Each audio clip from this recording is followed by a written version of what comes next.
Hi there, Reuben here for Native Instruments, and in this walkthrough video I'm going to be doing a track breakdown of a big adventure queue and taking a look at a whole host of products from AAA orchestral sample library developer Cinesamples.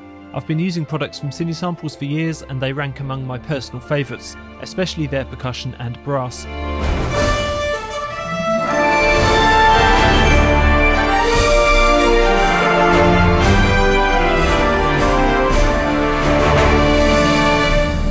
Most of the recording session for these instruments took place at Sony Pictures Scoring Stage in Los Angeles, so that's why the sound is Hollywood ready straight out of the box. I'll be taking you through the instruments and techniques that I used to create this rollicking orchestral adventure cue. I've used the core libraries from Cine Strings, Cine Winds and Cine Brass, alongside the full suite of Cine Perk, concert harps from Cine Harps, supplemental winds from Monster Low Winds, the newly released Cine Brass Sonore, Randy's prepared piano, and the two libraries capturing the talents of Tina Guo. I don't get to write for full orchestra very often, and certainly not with such bold thematic material, so this piece was a real treat to put together. So firstly, here's the cue in full with all the instruments and some post-processing using east-west spaces for reverb and isotopes ozone for mastering.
So that is pretty epic, right? This is a far more complex arrangement than I'd normally put together for one of my Native Instruments videos, but I got a bit carried away and threw everything into the queue. So let's take things track by track and I'll show you what's going on. Firstly, I'll turn off the master reverb and subtle mastering so you can hear the libraries right out of the box. And I've really tried to keep things simple with the Cinesamples libraries themselves, usually opting for the default mic positions and mapping. The whole piece is at 115 BPM, and although Logic says it's 4/4, which it kind of is, the vast majority of the notation would be written in triplets, so that's 1 2 3 1 2 3 1 2 3 1 2 3, with the emphasis on the downbeats.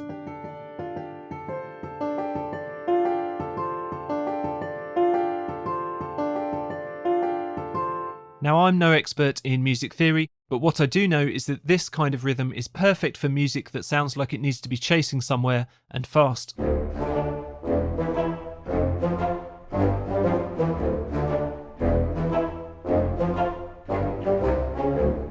So starting with Cine Strings Core. This versatile strings library is at the heart of the cue and offers lots of different articulations, ensembles and split patches. There are even multi-patches for quick sketching. The way that Cinesamples records and programs their true legato is by capturing every different note interval at up to 4 different velocities, so that gives a fantastic level of realism to the instruments.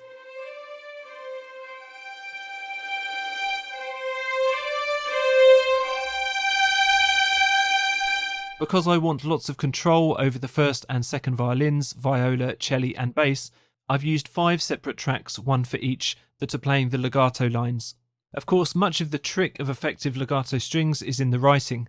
I've used closer harmonies in the violins and viola, and spaced out the notes more for the bass and cello, normally writing around the root notes of the chords with these lower instruments.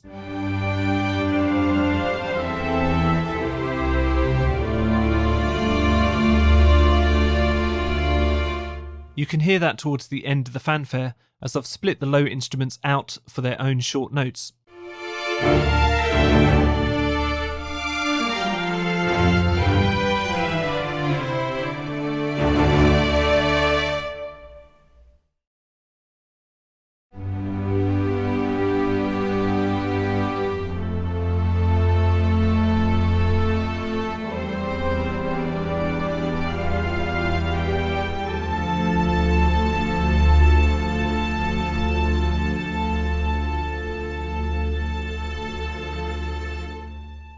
Looking at the mapping options in CineStrings, you'll see that it's very flexible, and in this instance I've got the spiccato, staccato and marcato mapped to different velocity ranges, as you can see just here. There's lots of scope for setting up your own mapping preferences in almost all of Cinesamples instruments.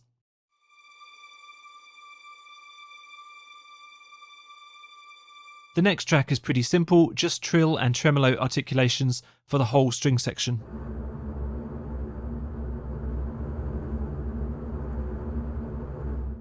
The next 2 tracks split out the cello pizzicato and ensemble pizzicato into their own sections. Now, it's not really strictly necessary to do this, as I could have just set up a key switch in the main instruments to switch to pizzicato. However, I do like to have lots of control over pizzicato strings, especially when it comes to timing and velocity, so I just prefer to separate these out for clarity.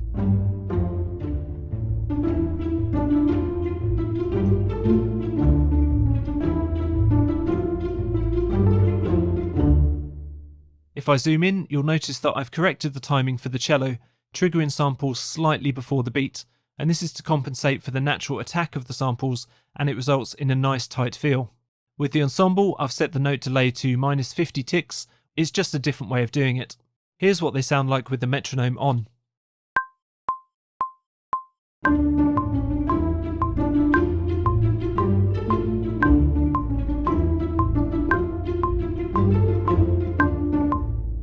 I want to give a quick mention to the various mic positions of Cinesamples products.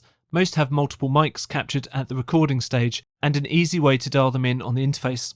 They also supply pre-mixed options, including one modelled on the John Williams sound, and another that I've used here for the strings, mixed by award-winning soundtrack engineer Dennis Sands. These pro mixers are one of the secrets to the authentic Hollywood sound that you'll get with Cinesamples products. Here's some of the string shorts with the various mic options.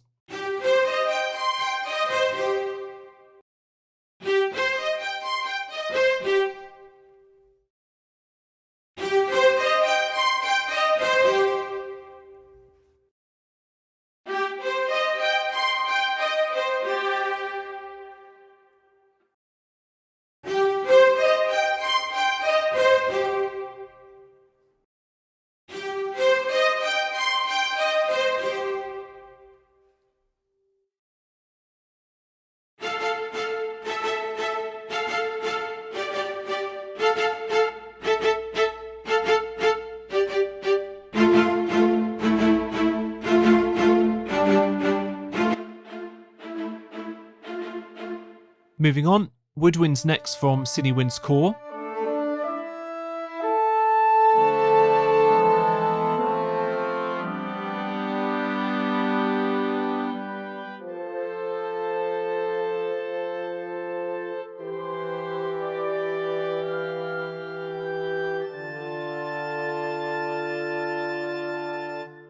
And like CineStrings, it's recorded on the legendary Sony Pictures Scoring Stage, home of countless blockbuster soundtracks. I've used the woods pretty sparingly in this piece, a few legato solos here and there, a couple of flourishes, and some low shorts to help keep the cue moving along.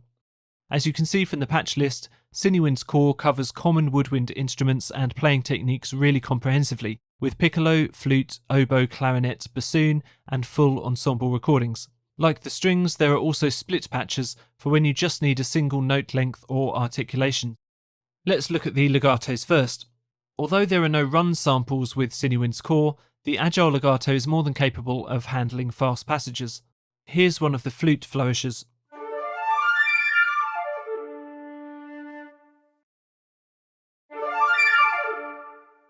I've also used clarinet and oboe legato.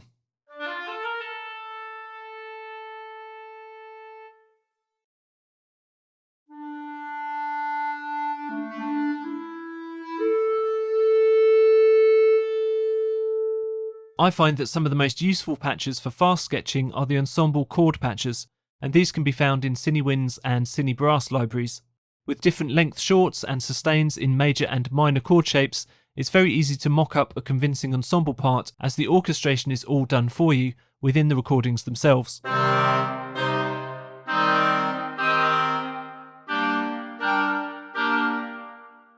I've used just some of the woodwind sustains in this cue.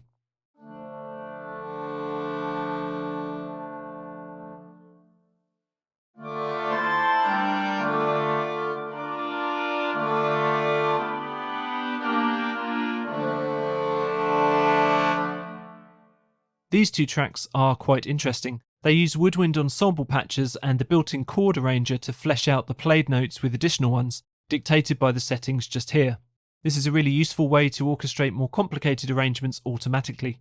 Have a listen to versions with the chord arranger turned on and off.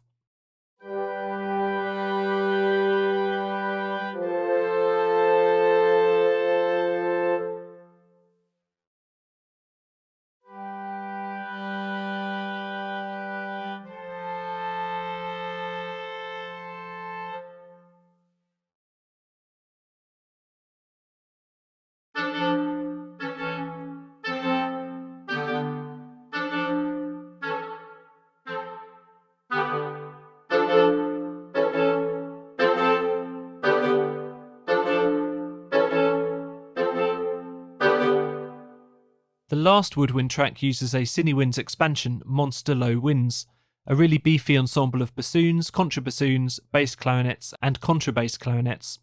This is actually a separate library and contains a whole heap of articulations and special effects.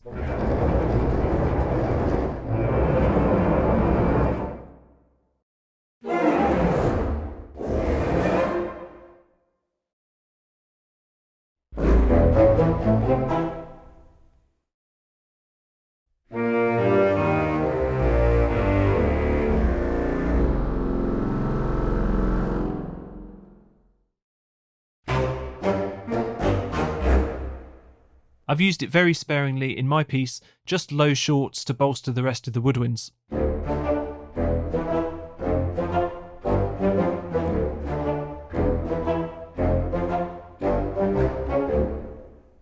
Next up, the brass. I love writing for brass sections, and Cinebrass libraries make it very easy, with all the instruments recorded in their correct seating positions, so they need very little panning or processing.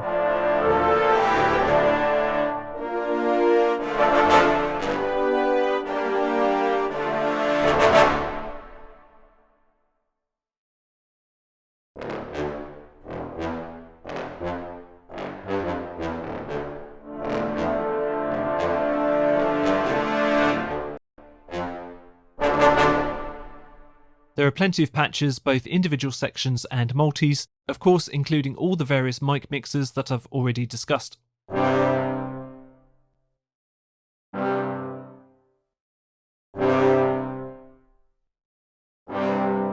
Starting with the first track, Solo French Horn is a favourite of mine, with the high legato notes cutting through the mix whilst remaining a very mellow sound. I've used the legato patch at the beginning of the cue to preempt the main melodic fanfare.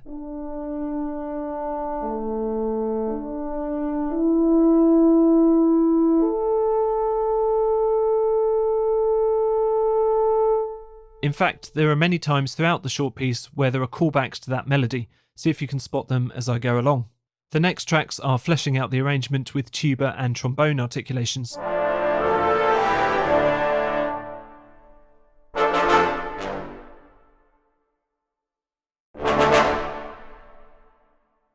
Just like the woodwinds, I've also utilised the excellent arrangements of the ensemble chord patches during this piece for some truly authentic voicing.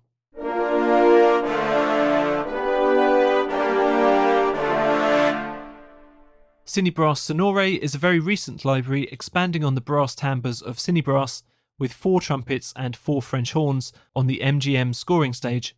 The focus here is thick and warm with maximum body and resonance, so this is perfect for melodies. Think John Williams' Jurassic Park score and movie studio logo fanfares.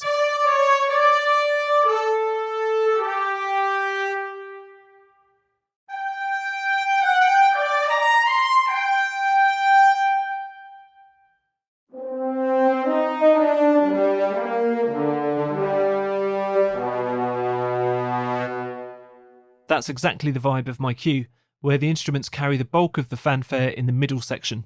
Have a listen.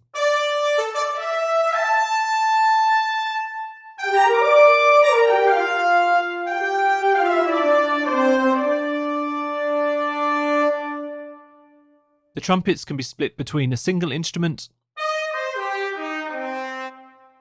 3 of them, or playing all together. You can switch the various articulations and accent overlays with the bottom key switches here, making for a very flexible instrument, perfect for faster playing.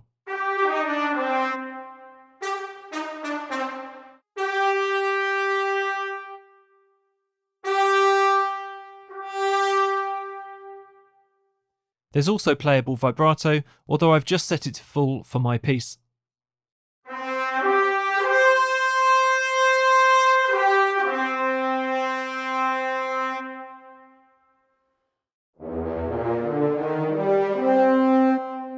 It's a similar story with the horns, and I've made use of the onboard tape saturation effect to add some subtle harmonics.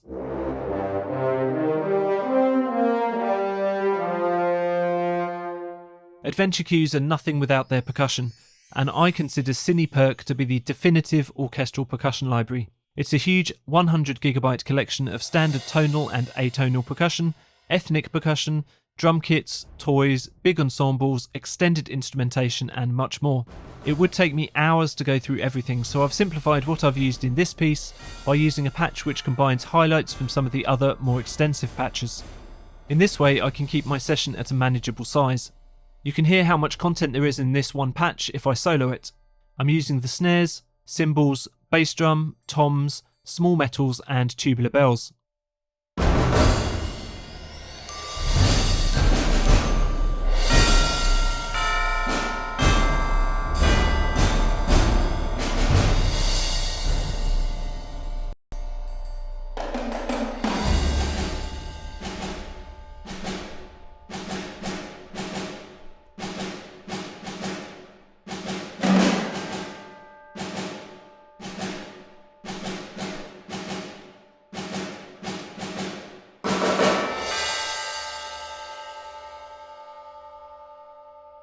I usually like to think of percussion as augmenting the other section of the orchestra, using them sparsely, but this time I've gone all out with lots of percussion to drive the cue along.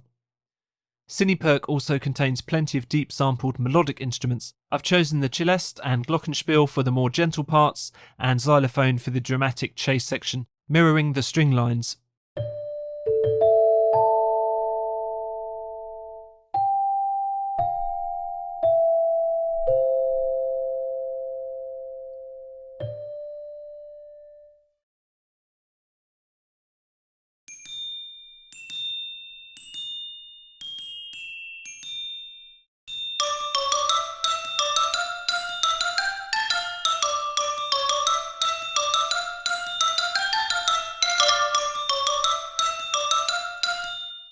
Cineharps is a specialist library featuring deeply sampled orchestral harps, both in their original form and also loaded with special effects.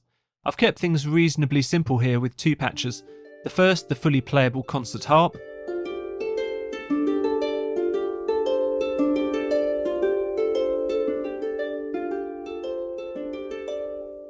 and the second track is a wide selection of pre-recorded glissandi in all root keys and many chord shapes and speeds.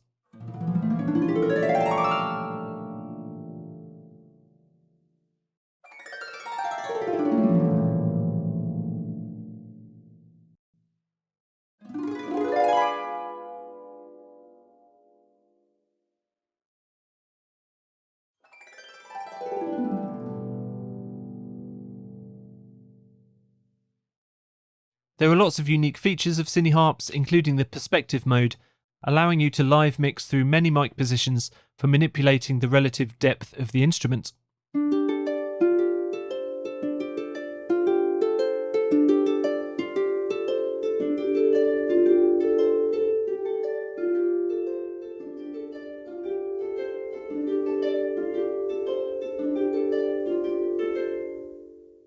If you've ever heard of Tina Guo, you'll know that she's played cello on countless scores and hit soundtracks.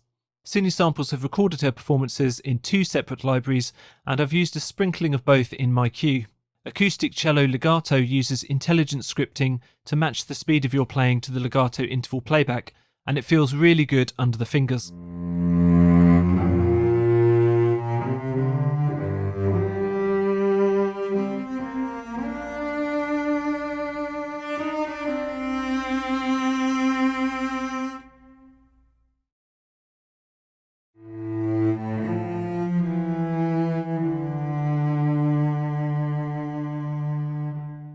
The second volume is a standalone expansion to the first, allowing for more agile playing with many more articulations.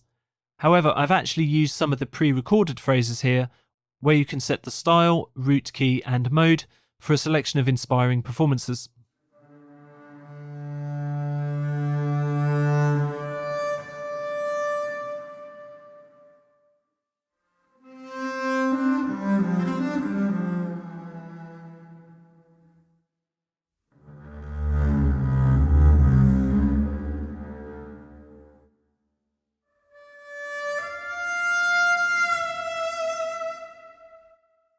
Lastly, let's look at another instrument from the Cinesamples Artist series, Randy's Prepared Piano. This is a collection of 3 pianos with various modifications made by composer, orchestrator and keyboardist Randy Kerber. The pianos have been prepared with all sorts of weird and wonderful items, including chains, metal bars, ping pong balls and putty. Each patch is very different, and I've used rubber mallets for the opening motif, and then chains and the stately dual octaves patch as the cue progresses.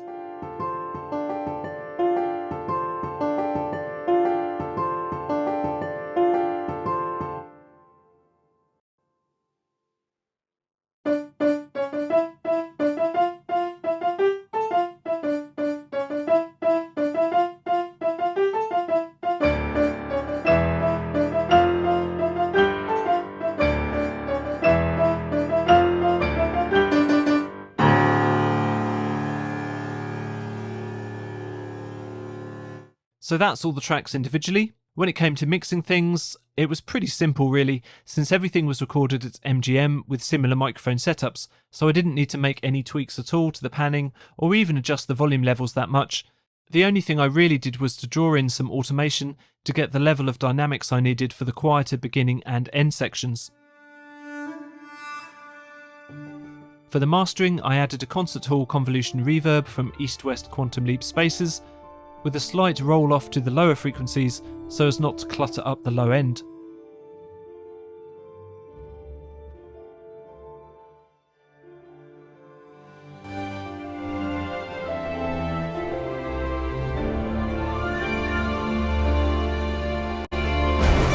My favourite mastering utility workhorse isotope ozone has been used to add subtle vintage compression, EQ, tape saturation and limiting. Really, this is all just to bring out the retro sparkle of the cue while still boosting the overall signal to modern levels.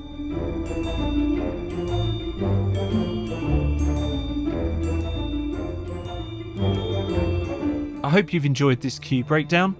See you next time.